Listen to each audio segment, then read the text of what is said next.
agradecido en todo lo que soy.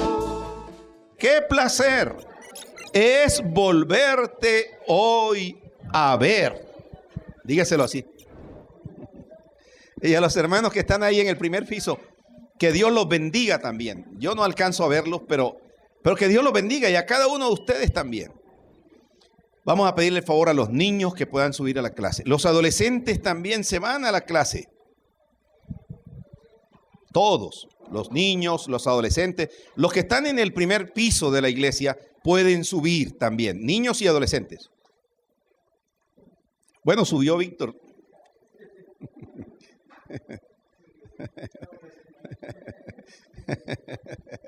A mí me sorprendió cuando yo vi subir a Víctor. Bueno, hermanos, muy buenos días nuevamente. La semana pasada nosotros no estuvimos porque estábamos en la Asamblea Nacional de la Confraternidad. La asamblea también implica reuniones, anuncios, digamos informes, y se reunieron todas las iglesias del país, de Bogotá, de la costa, del eje cafetero. Y también fuimos nosotros y fue la hija, una de las iglesias hijas, la de Amagá. Y a mí me parece que esa iglesia, bueno, ha crecido, están creciendo. Y algo maravilloso es que pronto va a ser aceptada o recibida como iglesia. Como iglesia. Ya tienen personería jurídica del Ministerio del Interior. En otras palabras, es como cuando cumplimos 18 años y ya tenemos cédula. Y entonces el hijo dice, ya soy mayor. No, me voy de la casa todavía, no. Pero eso quiere decir, así como cuando nos dieron a nosotros en 1997, esta iglesia es reconocida por el gobierno de Colombia, por el Ministerio del Interior. Así que no somos por ahí como aparecidos. No, tenemos un reconocimiento ante el gobierno nacional. Muy bien. Hoy quiero invitarles que abran su Biblia en el libro de la carta de Pablo a los Efesios. Efesios capítulo 4. Y vamos a leer desde el versículo 11 al 16. Efesios. La epístola del apóstol San Pablo a los Efesios. Esta era una iglesia que quedaba en Asia Menor. Capítulo 4. Abra ahí su Biblia. En estos días hemos estado hablando de cómo testificar de Jesús. Hemos estado hablando de cómo compartir las buenas nuevas del Evangelio. Y realmente el propósito es que nosotros podamos testificar de Cristo. A nuestra familia, a nuestros amigos, a nuestros vecinos. Y el propósito es que la gente pueda conocer a Jesús. ¿Cuántos creen que la gente debe conocer a Jesús? Amén. Así que usted está orando y yo estoy orando como mínimo para que el Señor nos dé a alguien para Cristo este año. ¿Cuántos estamos orando? Y si no está orando, va a orar. Señor, ayúdame que yo pueda compartirle mínimo a una persona para tu reino, para tu honra. Efesios capítulo 4, versículo 11. Dice, y él mismo constituyó a unos ¿qué? Apóstoles, a otros profetas, a otros evangelistas, a otros pastores y maestros, a fin de perfeccionar a los santos para la obra del ministerio, para la edificación del cuerpo de Cristo. Y dice, hasta que todos lleguemos, ¿a dónde? A la unidad de la fe y de ¿qué más? Y del conocimiento del Hijo de Dios, a un varón perfecto, a la medida de la estatura de la plenitud de Cristo. Versículo 14. Para que ya no seamos niños fluctuantes, llevados por doquiera de todo viento de doctrina, por estratagema de hombres que para engañar emplean con astucia las artimañas del error, sino que siguiendo la verdad en amor, crezcamos en todo, en aquel que es la cabeza, esto es Cristo, de quien todo el cuerpo, bien concertado y unido entre sí por todas las coyunturas, que se ayudan mutuamente, según la actividad propia de cada miembro, recibe su crecimiento para ir edificando. ¿De qué manera? En amor. ¿Sabe? Uno se pregunta, bueno, ¿y cuál es el propósito de crecer? Y el crecimiento tiene que ser, digamos, equilibrado. ¿Cómo crecimos nosotros en el sentido físico o biológico? ¿Cómo crecimos? De una manera espontánea, aunque hay unos más altos que otros, sí es verdad. Sí es verdad, pero uno creció de una manera natural, de una manera espontánea, ¿verdad? Hay que crecer numéricamente, pero también crecer en carácter, en madurez, en el Señor. Y pienso que una de las tareas de nosotros como líderes, como pastores, es equipar a los santos. Eso dice el texto bíblico.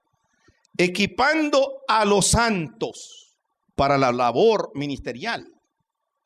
No hay ningún otro pasaje que describa mejor a la iglesia, digamos, en acción que Efesios capítulo 4, del versículo 1 al 16. Equipar es un trabajo duro, porque implica formación. Y realmente, a veces nosotros no quisiéramos como gastar tiempo en equipar, pero es una labor que tenemos. Equipar es un trabajo duro, muy duro. Los líderes debemos equipar a otros para el ministerio. Así que esta mañana y este día, el apóstol Pablo quiere explicarnos cuál es el propósito por el cual Dios estableció ministros en la iglesia. Pero también el objetivo de la congregación del rebaño, o cuál es el propósito de la iglesia o del rebaño. Y en tercer lugar, lo que Pablo va a mostrarnos esta mañana, cuál es el resultado de esta honrosa labor. Y vamos a encontrar una lista aquí de ministros de Dios. Y esta lista contempla los siguientes ministerios. Mire por un momento el versículo 11. Dice, y él mismo, ¿qué fue lo que el Señor hizo? Constituyó. La palabra constituir también puede entenderse como estableció. El Señor, fue el Señor quien estableció. Ahora, noten que aquí hay personas que tienen ministerios específicos y no todos realizan la misma función. Él mismo constituyó, en primer lugar dice que constituyó ¿qué? Apóstoles. Y yo quisiera ahondar un poquito en este asunto. ¿Quiénes eran los apóstoles? Bueno, los apóstoles como Pablo, por ejemplo, eran personas llamadas por el Señor. En el libro de Hechos, capítulo 1, dice realmente cuáles eran las condiciones de los apóstoles. En primer lugar, que hubiesen andado con Jesús, pero que hubiesen sido testigos de su muerte, pero también de su resurrección. Así que la pregunta es, pastor, ¿y en este tiempo hay apóstoles? Es la pregunta. Porque hay movimientos neoapostólicos. Y rotundamente tengo que decir que, digamos que de la calidad de la medida de los 12 no hay. ¿Y por qué no hay? Bueno, no hay porque ninguno de nosotros vivió con Jesús, ni fue testigo de su muerte, ni de su ministerio, ni de su resurrección.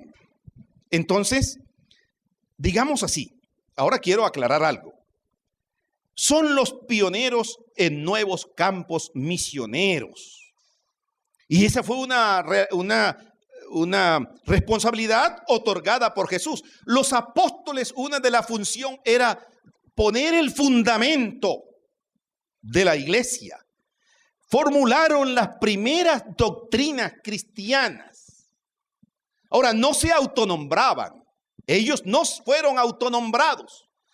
Pablo dice, yo soy uno de los más pequeños, tal vez abortivo. Bueno, pero ustedes me dirán, pero Pablo no fue llamado o no estuvo entre los 12.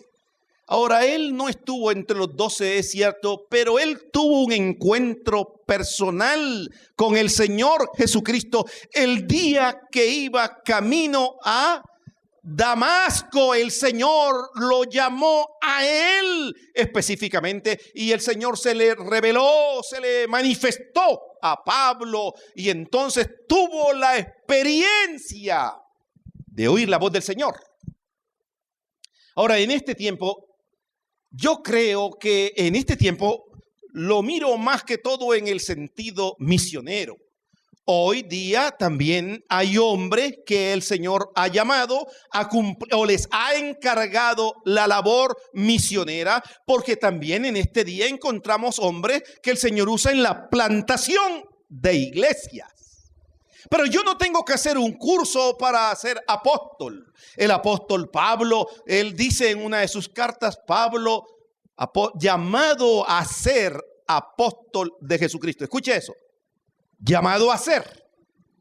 ¿Qué quiere decir eso? Que Pablo no se autonombró, que Pablo no se llamó a sí mismo. Y yo personalmente veo veo este ministerio en el sentido de que hoy sí hay hombres plantadores de iglesias.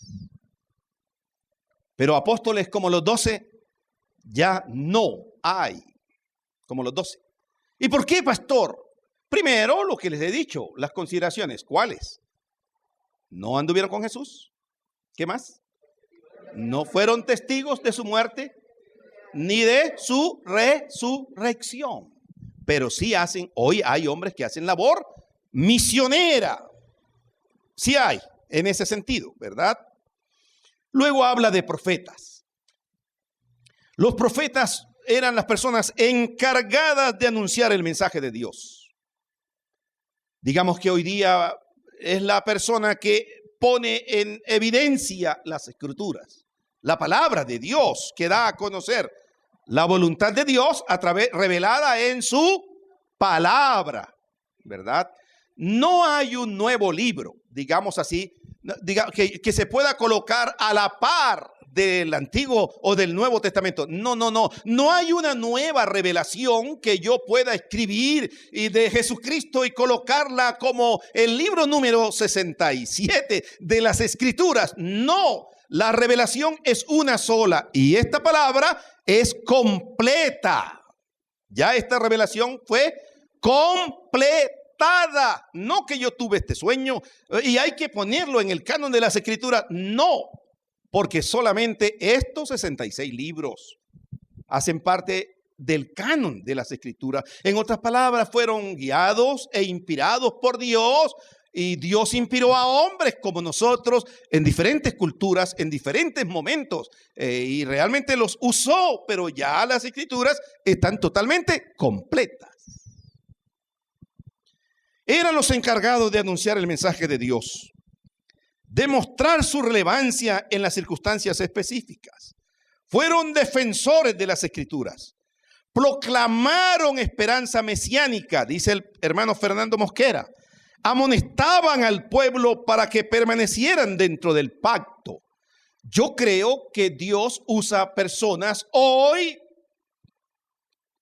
con su mensaje para consolar, para edificar, pero también para exhortar a la congregación.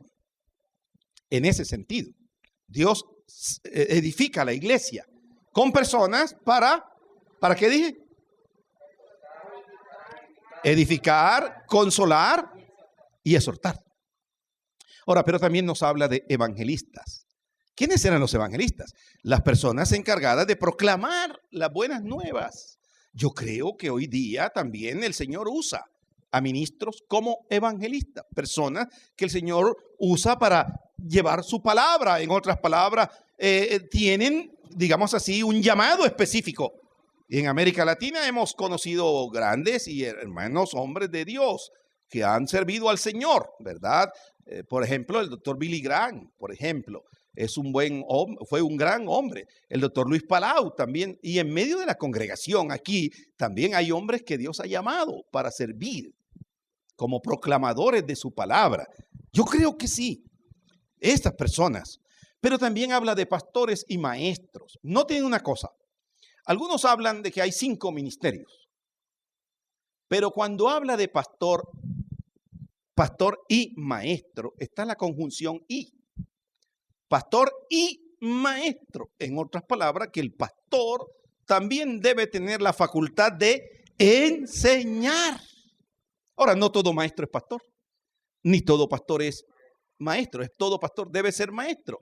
Pero, porque no son ministerios separados, pero no todo maestro es pastor. Hay grandes maestros, pero no son pastores. No son pastores. Pero el pastor debe tener la capacidad también de enseñar a una congregación.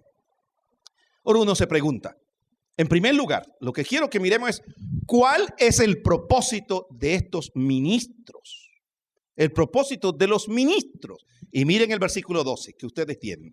Y es lo primero que quiero que noten. Entonces Dios ha dado a la iglesia, a estos hombres, con un propósito muy claro. Versículo 12. Vamos a Efesios capítulo 4. Versículo 12. A fin de perfeccionar a los santos para la obra del ministerio, para la edificación del cuerpo de Cristo. Quiero que note en primer lugar el propósito. A fin de. ¿Para qué los puso Dios en la congregación? ¿Qué dice? ¿A fin de qué? Perfeccionar. ¿A quiénes? A los santos. ¿Y cuáles son los santos? ¿Quiénes son los santos? Todos nosotros, los que el Espíritu Santo ha santificado. Un pastor dijo, los santos vinieron, los santos comieron y los santos se fueron. Porque una señora llegó preguntando, ¿y dónde están los santos aquí? Porque venía de la iglesia tradicional y ella quería encontrar a San Nicolás de Tolentino ahí. Pero el pastor le dijo, no, ya los santos vinieron, los santos comieron y los santos se fueron. Los santos son cada uno de ustedes que han sido santificados por el Señor. Ahora, eso de perfeccionar, ¿qué tiene que ver? Bueno, es un proceso. Tiene que ver con capacitar, tiene que ver con formar, tiene que ver con instruir. En el contexto de la palabra aquí, es responsabilidad de los ministros entrenar a los santos, capacitar a los santos, formar a los santos, dirigir a los santos, también de dar dirección, entrenamiento a los feligreses. Esa es responsabilidad nuestra. Así que una de los propósitos de los ministros en la iglesia, ¿cuál es? Capacitar, entrenar, ¿qué más? Dirigir o dar dirección, más bien, impartir pauta, dirección, orientar, capacitar, formar, entrenar a los santos, a cada uno de ustedes. Pero ahí hay otro propósito. ¿Para qué? ¿Para qué ese entrenamiento? ¿Qué dice el texto bíblico? El versículo, no, antes. ¿Para qué los capacita? ¿Para qué dice el texto? Mírelo bien. Mírelo bien. Para la obra del ministerio, subraye eso. Quiere decir que la capacitación no es para que el cerebro y la cabeza se nos explote de tanto conocimiento.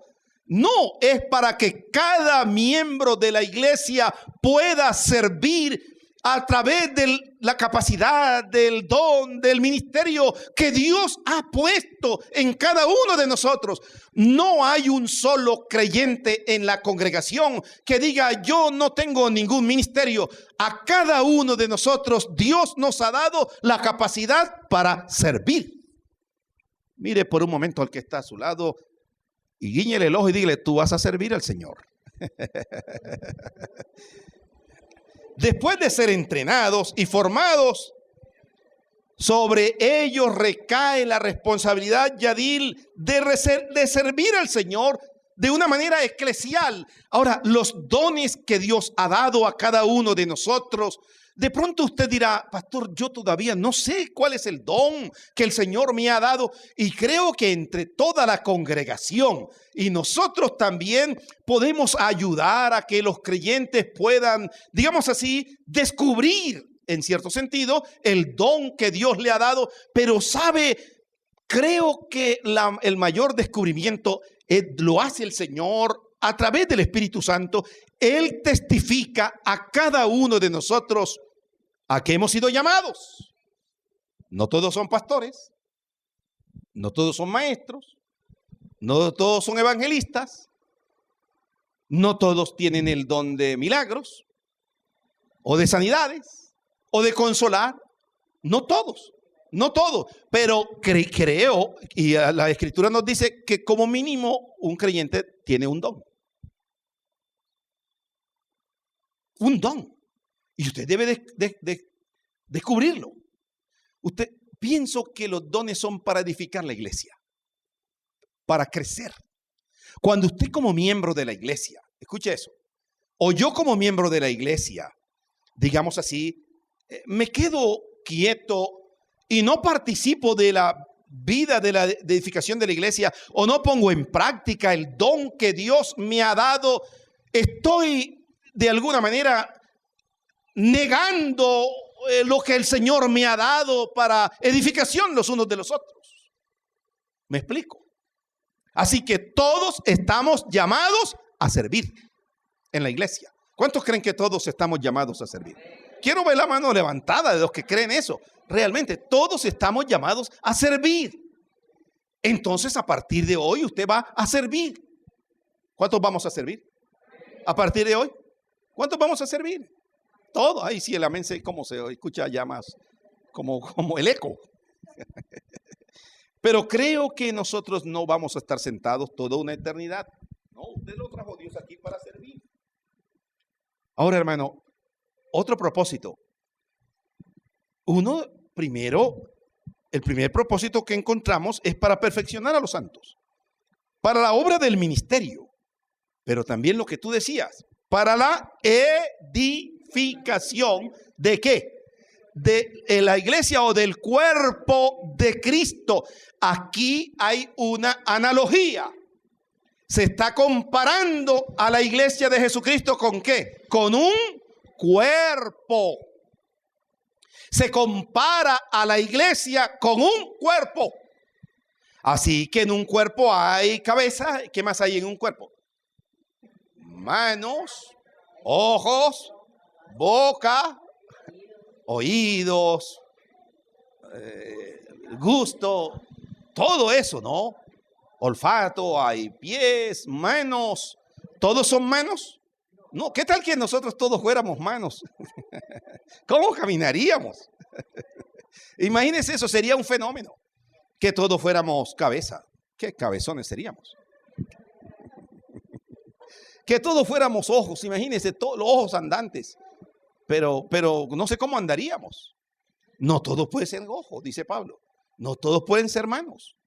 Pero lo que sí sabemos es que usted cumple una función como miembro. Y los miembros son importantes. No hay un miembro del cuerpo menos insignificante. ¿O sí? No, no lo hay. Estoy hablando del cuerpo físico. No lo hay. Pastor, pero yo acabé de llegar hoy. ¿Será que yo puedo servir al Señor? Sí, el Señor da dones y ministerio a quienes le conocen, a quienes lo reciben. Y el Señor te va a usar a ti. Así que, Rosalba, Colorado, tal vez el Señor te ha dado un don muy especial, pero el Señor te ha puesto aquí para edificación de nosotros. Y en un cuerpo, todos los miembros son necesarios. No hay uno más importante. El pastor no es más importante que la hermana que nos ayuda a hacer el aseo de este lugar. Usted y yo no somos más importantes que otro. No, es que el Señor nos ha puesto para que nosotros podamos edificarnos y crecer en amor los unos a los otros. Para edificación. Ahora bien, el fundamento del edificio es Cristo. El fundamento del edificio es Cristo. Él es la piedra angular. Él es el fundamento.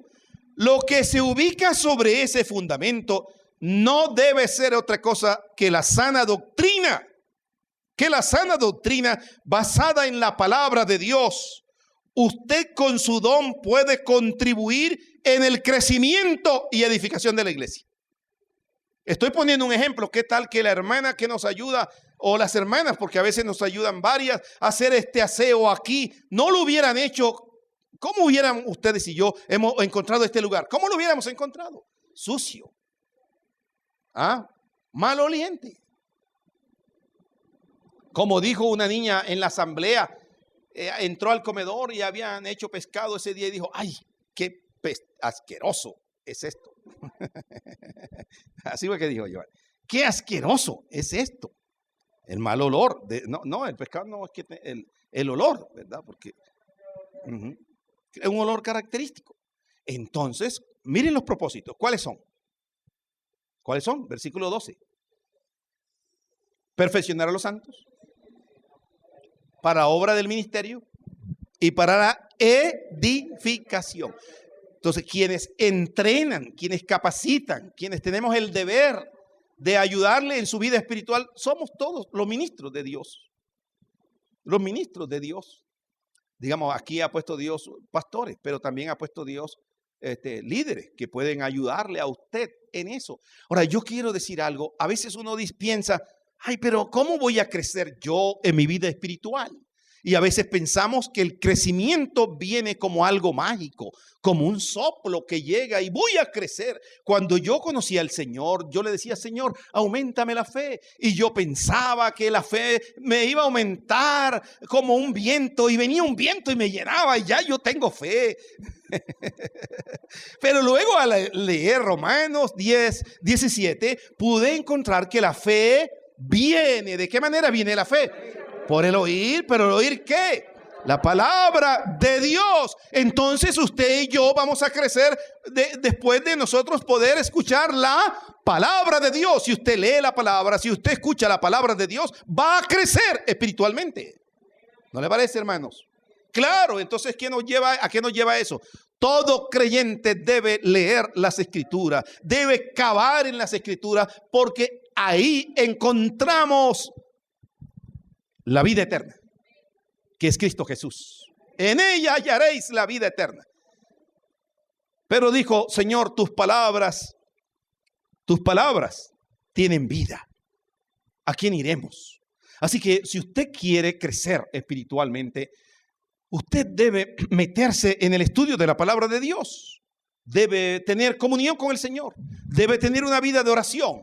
No hay otra forma en que usted vaya a crecer. Yo no puedo crecer espiritualmente si no tengo relación con el Señor, si no tengo relación con los hermanos, si no medito en la palabra. Y yo quiero animarles a que usted pueda meditar en la palabra. Pastor, pero yo no sé cómo acercarme. La iglesia ha propiciado espacio para que usted pueda crecer en la palabra de Dios. Versículo 13. ¿Cuál es el objetivo de la congregación? Estamos en Efesios 4, versículo 13. Miren lo que dice el texto bíblico. Hasta que todos, léanlo fuertemente, hasta que todos lleguemos a la unidad de la fe y del conocimiento del Hijo de Dios, a un varón perfecto, a la medida de la estatura de la plenitud de Cristo. Ahora, ¿cuál es el propósito de todas esas enseñanzas? Hasta llegar a la unidad de la fe, y hay otra cosa más, y del conocimiento. ¿Conocimiento de quién? De Jesucristo. Miren eso. La iglesia se edifica para propiciar la unidad en dos sentidos. La unidad de la fe y del conocimiento de Cristo. Ahora, cuando se habla de fe, la fe tiene que ver con la apertura a una esperanza y confianza plena en Jesucristo. Pero también cuando se habla de la fe, crecemos en fe fundamentados en el conjunto de la doctrina bíblica. El autor de la carta a Hebreos define la fe. ¿Y qué dice de la fe? La fe es la certeza de lo que se espera, la convicción, la seguridad de lo que no se ve. Ahora, la fe viene de parte del Señor. La fe no nace de mí. O en otras palabras, yo no soy la fuente de la fe. La fe es un don de Dios. Viene del Señor. Y Él lo coloca en su vida como un grano de mostaza, pequeñito, en su corazón. Y el Señor va a ayudarle a que usted ejercite la fe, la confianza plena en Él. La fe, la confianza plena en Él. ¿Cómo crece uno en fe? En intimidad con el Señor. Conociendo al Señor. Conociendo al Señor. Conociendo su palabra. Confiando a pesar de las circunstancias. La fe, yo recuerdo que el hermano Fernando un día nos definió dos conceptos de fe. Y él dijo que la fe, que hay una fe de carácter fenomenológico. ¿Cómo es eso? Bueno, hay gente que sencillamente cree en fenómenos, en milagros, en sanidades. Ahora, yo no estoy diciendo que nosotros no creemos que Dios hace milagros, que hace sanidad. Claro que los hace, porque es el mismo ayer, hoy y por los siglos de los siglos. El asunto es que cuando yo empiezo sencillamente a seguir al Señor por lo que veo, esperar que Dios, bueno, haga un milagro en mi vida. Y si no hace el milagro en mi vida, entonces yo no creo. Esa es una fe fenomenológica. Creo en los fenómenos. Oh, qué grandioso es Dios. Qué maravilloso es Dios. Que miren lo que Dios ha hecho. Pero luego el día siguiente que amanece, entonces algunos dicen, ya no siento al Señor. ¿Y dónde está el Señor? La Biblia dice que el Señor está con nosotros todos los días hasta el fin del mundo. ¿Cuántos creen eso? Que Dios está con nosotros todos los días hasta el fin del mundo. Dígaselo al que está a su lado. El Señor está contigo todos los días hasta el fin del mundo. Alabado sea el Señor. La gloria es para el Señor. ¿Cuánto le damos la gloria al Señor? Dele un fuerte aplauso al Señor porque Él vive.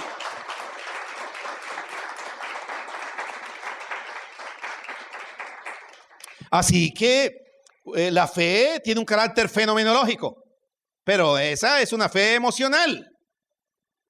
Tal vez se sigue al Señor por vista, pero Él también nos habló de una fe fundante, cuyo fundamento es el Señor. La confianza en el Señor no implica que no hayan adversidades. ¿Se acuerdan de aquellos 3 jóvenes judíos, hebreos, amigos de Daniel? Pasaron adversidades. Daniel también. En el Nuevo Testamento encontramos a Pablo. Pablo amaba al Señor, pero pasó adversidades. Momentos de luchas, dificultades. Eso no significa que no tengamos luchas o adversidades. Claro que las vamos a tener. Pero es la confianza plena en el Señor a pesar de las circunstancias. A pesar de las circunstancias, porque los que amamos a Dios, todas las cosas nos ayudan a bien. ¿Cuántos creen eso? Todas las cosas, aún en medio de las adversidades, hay que darle la gloria al Señor. Cuando Pablo estaba en la cárcel y estaba siendo azotado, Pablo y Silas cantaron al Señor y el Señor se glorificó. El Señor hizo maravillas, se abrieron las puertas de la cárcel, las cadenas se cayeron, porque el Señor estaba ahí en medio de eso. Cuando usted esté pasando adversidades, circunstancias difíciles, dele toda la gloria y toda la honra al Señor. Él merece la gloria y la honra. ¿Cuáles son los resultados? Ahora, hasta que lleguemos a la unidad de la fe, a la unidad de la fe y del conocimiento del Hijo de Dios, a un varón perfecto. El propósito es que Dios va obrando en nosotros.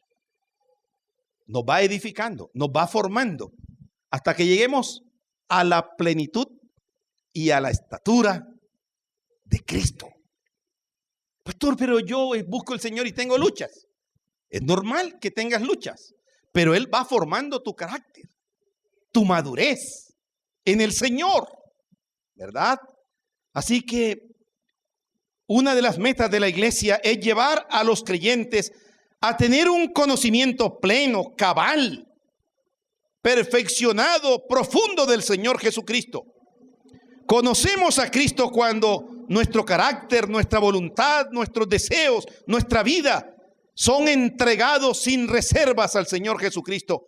El cristiano debe llegar a un nivel espiritual que debe reflejar a Cristo en su vida. Ahora, ¿cuáles son los resultados? Vaya al versículo 14 al 16.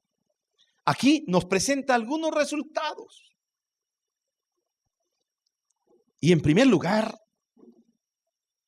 versículo 14, para que ya no seáis ¿qué?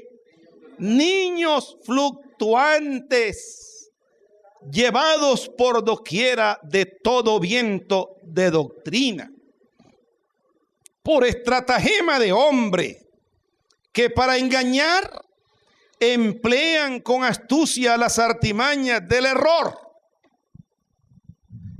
Si conocemos a Cristo, si seguimos la verdad, si somos edificados, nos dice que no debemos ser como niños. Oh, pastor, pero entonces la Biblia se contradice porque dice que seamos como niños. Pero ¿qué características de los niños nos está hablando Pablo? No ser niños fluctuantes. ¿Y cómo es un niño fluctuante? Hoy piensa una cosa, inconstante, mañana piensa otra y va llevado de un lado para otro como una nave sin timón. Su vida es ambivalente. Un niño piensa una cosa, mañana piensa otra. Algunos quieren ser policías cuando pequeños y luego ya van creciendo y quieren ser futbolistas y luego ya no quieren ser futbolistas sino que quieren ser doctores. Pregúntenle a Laura, doctora, ¿cierto? Pero hay niños que desde muy pequeños saben para dónde apuntan. ¿Qué es lo que quieren? Entonces, ¿sabe? Otra traducción dice, no seáis como niños tontos, ingenuos, ciego, infeliz, débil, y son mecidos por cualquier viento de doctrina, por modas, por posturas, por ideologías que aparecen. Los cristianos de todos los tiempos reciben el desafío que plantean las ideologías de sus días. Por lo tanto, la iglesia no debe contemporizar con ellas, con esa cantidad de ideologías que están surgiendo ahora y que quieren hacernos creer que es la verdad. La única verdad que hay es Cristo Jesús, es la palabra del Señor. Así que nosotros como padres debemos tener cuidado. Muchos de nuestros hijos salen confundidos. Ayer en el ayuno decíamos, muchos salen confundidos porque quieren hacerles creer que esa realidad no tienen su propia identidad. Y la identidad que nosotros tenemos la hemos recibido directamente del Señor Jesucristo.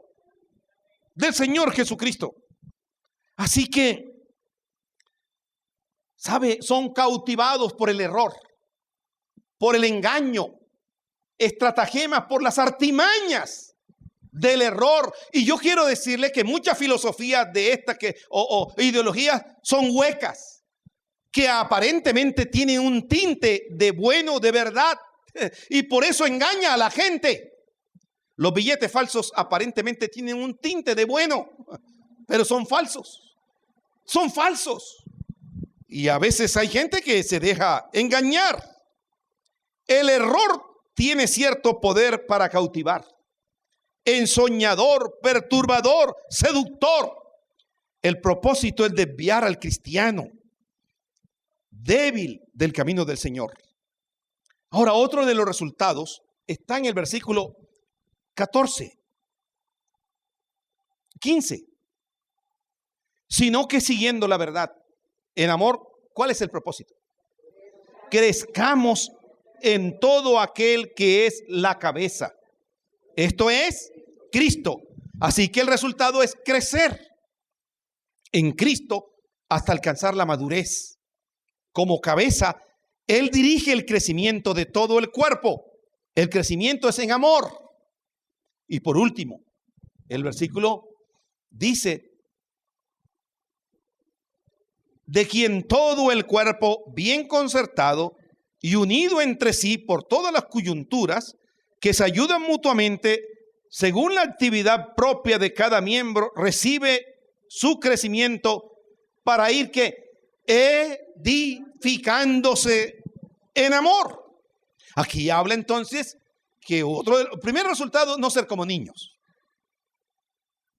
En segundo lugar, crecer en Cristo hasta alcanzar madurez. La madurez tiene que ver con carácter, pero también habla del ser edificados en amor. La meta es la perfección, es llegar a la unidad de la fe. Y este es el camino de la perfección. Nosotros enfrentamos el peligro de ser fluctuantes como niños, y por eso existe el peligro de ser llevados por diferentes vientos de doctrina. Pastor, pero es que allá están enseñando lo mismo. Pero es que allá hablan del Señor. Debo tener cuidado para no caer en la trampa del error. No debemos ser como los niños en la manera de pensar. Debemos afirmarnos en Cristo, dejar las fluctuaciones y a través de la práctica lograr un crecimiento o un discernimiento. Ahora, ¿qué sí podemos aprender de los niños? ¿Cómo son los niños? Amorosos. ¿Cómo más son los niños? Humildes, sinceros, perdonadores. Los niños se enojan, pero luego se reconcilian y no están pensando, me la voy a desquitar.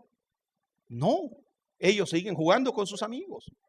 Por ejemplo, cuando Isaac empezó a jugar fútbol, un día cogió un pelado del otro equipo y le metió un codazo duro. Y yo decía, ay, Dios mío, debió dármelo a mí. Pero él no pensó eso, él siguió en su juego, ¿cierto? Debemos ser como los niños en humillarnos como ellos, en amar y confiar en Dios para que se nos dé a conocer la sabiduría de Dios. El remedio para no caer en esa fluctuación de niños es seguir la verdad en amor, es crecer en Cristo. Ahora, ¿quién es la verdad? El Señor. ¿Cuál es la señal o las señales? ¿Cuáles son las señales que muestran que alguien no anda en la verdad?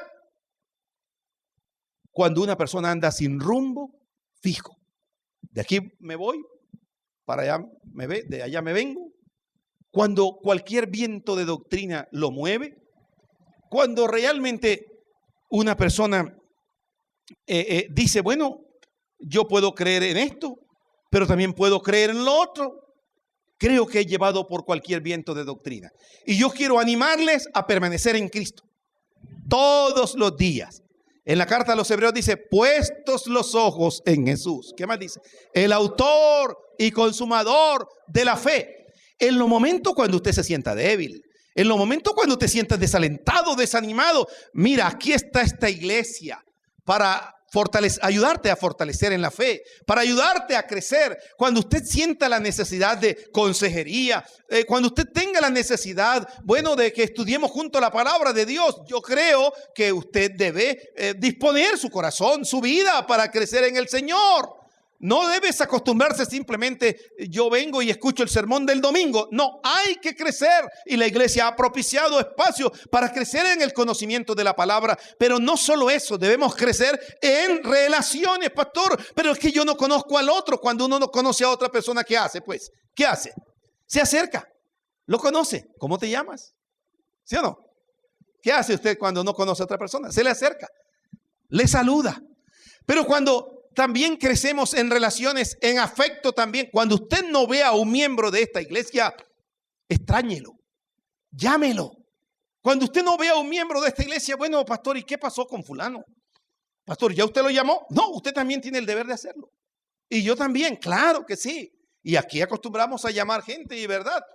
Una vez una señora dijo, ¿por qué me llaman tanto? Yo creo, yo conocí una iglesia donde conocí el evangelio, no llamaban la gente, no la llamaban tanto. Pero ¿sabe por qué te llamamos? Porque tú eres importante para el Señor. Porque tenemos el deber de cuidar de ti. Porque te amamos. Por eso queremos cuidar de ti. Ahora, nosotros estamos tratando de organizar una base de datos de todos. Nosotros tenemos a todos, pero sí queremos que al venir aquí usted pueda entender que el Señor le ha traído y que tiene un propósito con su vida. Quisiera que oráramos. ¿Puede colocarse en pie para que oremos?